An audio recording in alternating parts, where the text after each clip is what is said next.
అందరూ నమస్కారం. సినిమాలలో కొన్ని క్యారెక్టర్లు మనం చూస్తూ ఉన్నప్పుడు రియల్ లైఫ్లో నిజంగా వీళ్ళు కొన్ని డ్రెస్ వేస్తారా, రియల్ లైఫ్లో నిజంగా అటువంటి ఇంట్లో ఉంటారా, రియల్ లైఫ్ నిజంగా అసలు అటువంటి ఫుడ్ తినగలరా అని అనుకుంటూ ఉంటాం. అటువంటిది ఈరోజు ఊర్వశి రౌతాల మన తెలుగు సినిమాల్లో కూడా కొన్ని పాటలు నటించింది కదా. ఈమె ఏకంగా $155 మిలియన్ ఖరీదైనటువంటి డ్రెస్ వేసుకొని కేన్స్ ఫిల్మ్ ఫెస్టివల్లో నడిచింది. అంటే మన కరెన్సీలో అప్రాక్సిమేట్లీ 1491 కోట్లు. నాకు తెలిసి ఆమె దగ్గర అందులో సగం కూడా లేవేమో.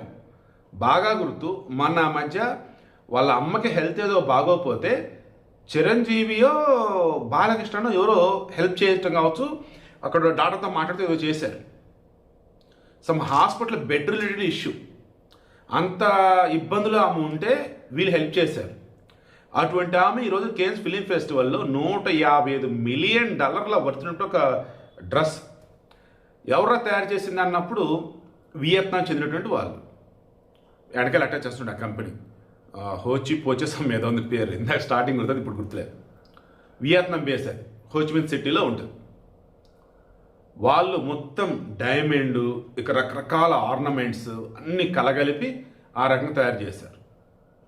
నిజంగా ఈ ఫ్యాషన్ ప్రపంచం అన్నది కొన్నిసార్లు నార్మల్గా కనిపించింది కదా, పిచ్చి పట్టింది వాళ్ళకి అనుకోవాలన్నమాట.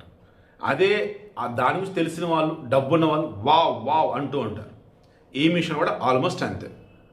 ఆమె లైఫ్లో అంత డబ్బు సంపాదించలేదు, కానీ అంత డబ్బు వర్తినటువంటి దాని ఫ్రాక్ అందామా, శారీ అందామా, డ్రెస్ అందామా, డ్రెస్ వేసుకొని రెడ్ కార్పెట్ నడుచుకుంటూ కేన్స్ ఫిలిం ఫెస్టివల్లో కనపడింది అనమాట.